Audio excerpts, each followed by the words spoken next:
Au nom du Père, du Fils, Saint-Esprit, Amen. Dans l'évangile béni de ce dimanche, le commandement de Jésus à nous, c'est aimer vos ennemis. Aimer vos ennemis. On appelle cet amour l'amour qui transfigure. L'amour qui transfigure. C'est l'amour des ennemis.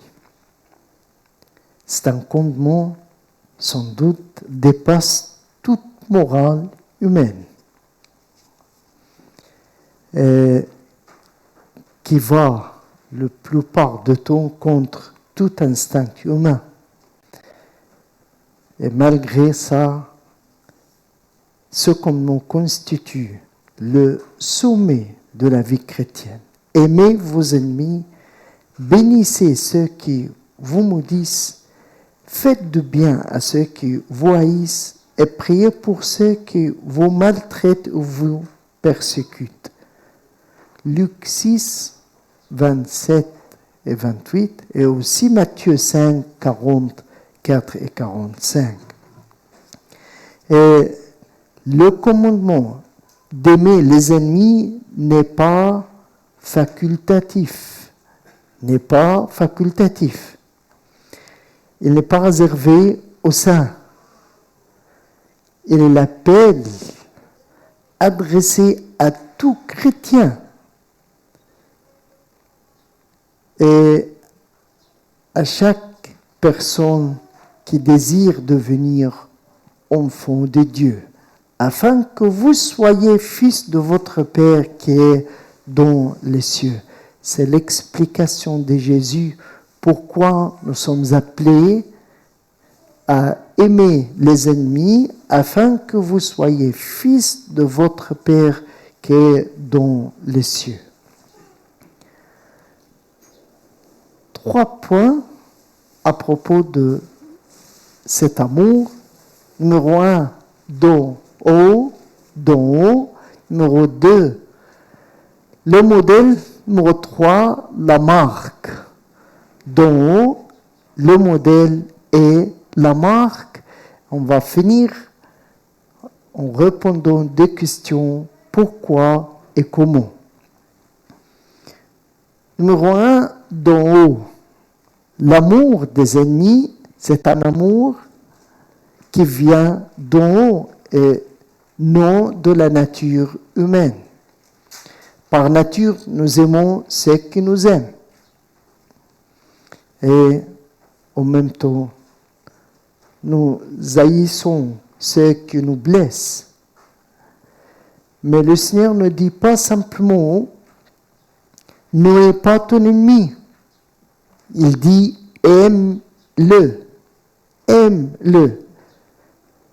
Oui, c'est un amour qui ne vient pas de nous, mais de Saint-Esprit qui demeure en nous, de Dieu en nous.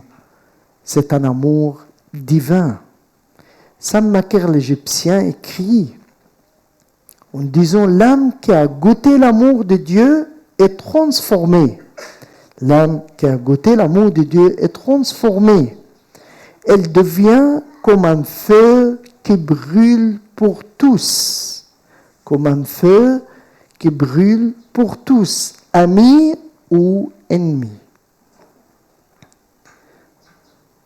Donc, ce commandement est un appel à participer à l'amour divin, à aimer comme Dieu lui-même, gloire à lui, aime, et non selon les limites humaines. Parce qu'on dit fréquemment, nous sommes des êtres humains. Numéro 2, le modèle. Le modèle suprême de l'amour des ennemis, c'est le Christ, gloire à lui, crucifié. Le Christ ne nous donne pas un commandement abstrait.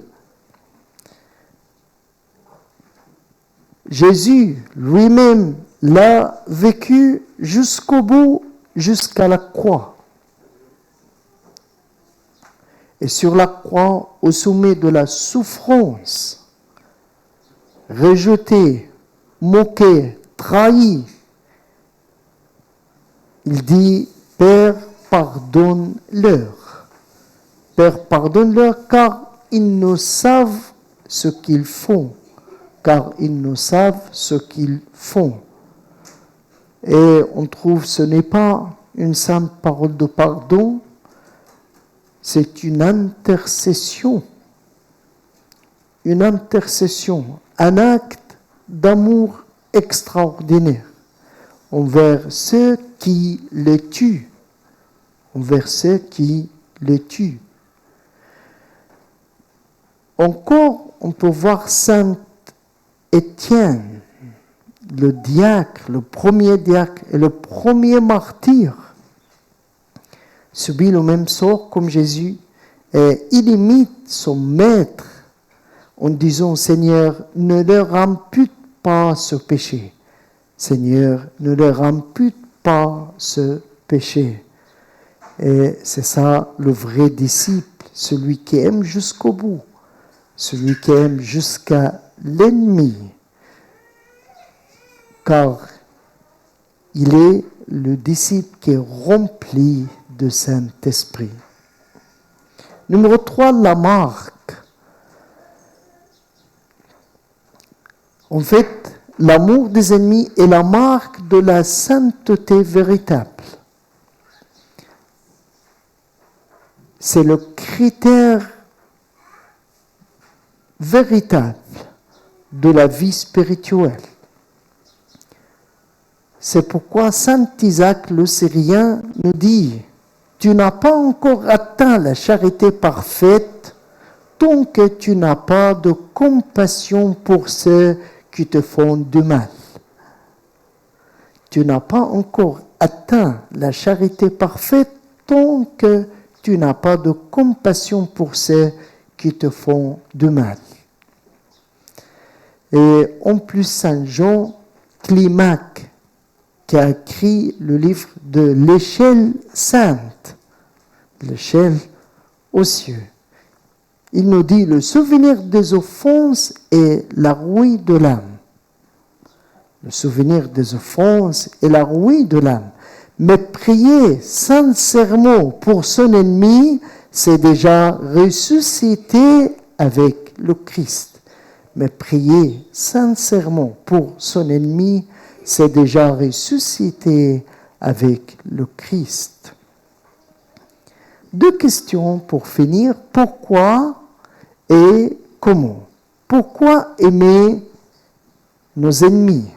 Premièrement, parce que Dieu nous a aimés alors que nous étions ses ennemis par nos péchés. Exactement ce que la Sainte Bible nous dit dans l'Épître aux Romains, chapitre 5, verset 10. Lorsque nous étions ennemis, nous avons été réconciliés avec Dieu par la mort de son Fils. Lorsque nous étions ennemis, nous avons été réconciliés avec Dieu par la mort de son Fils. Et c'est pourquoi on dit que l'amour de Dieu n'est pas une réaction à notre bonté, pas du tout, mais un acte gratuit, une grâce divine. Deuxième cause pourquoi on aime les ennemis, parce que l'amour désarme le mal. L'amour désarme le mal. Dieu nous dit, ne te laisse pas vaincre par le mal, mais surmonte le mal par le bien. Ne te laisse pas vaincre par le mal, mais surmonte le mal par le bien. Romains 12, 21. Donc, aimer l'ennemi, ce n'est pas l'approuver, mais refuser de devenir le mal comme lui. Troisième cause ou raison, parce que c'est le chemin de la ressemblance avec Dieu. Pourquoi il faut aimer les ennemis? Parce que c'est le chemin de la ressemblance avec Dieu. Exactement comme Jésus nous dit, afin que vous soyez fils de votre Père qui est dans les cieux. Soyez donc parfaits comme votre Père céleste est parfait. C'est le chemin de la perfection. C'est le chemin de la ressemblance divine. Ok, mais comment? C'est pas facile d'aimer les ennemis. Il y a 3 points, 3 recommandations, 3 conseils pour pouvoir aimer les ennemis. Numéro 1, la prière. Numéro 2, le pardon. Numéro 3, la réponse. Numéro 1, la prière. Numéro 2, le pardon. Numéro 3, la réponse. Numéro 1, la prière. Il faut toujours commencer par la prière. Pourquoi? Parce que même si le cœur est encore dur, la prière agit. La prière agit. La prière est très efficace. C'est pourquoi Jésus nous dit, priez pour ceux qui vous maltraitent et vous persécutent. Matthieu 5, 44. Priez pour ceux qui vous maltraitent et vous persécutent. Deuxième point, le pardon intérieur. Pardonnez intérieurement vos ennemis. Si vous pardonnez aux hommes leurs offenses, votre Père céleste vous pardonnera aussi. Et ça sera le résultat normal de nos prières. Si je prie honnêtement, je vais obtenir le pardon intérieur. Okay? Si vous pardonnez aux hommes leurs offenses, votre Père céleste vous pardonnera aussi. Numéro 3, la réponse. Répondre par le bien.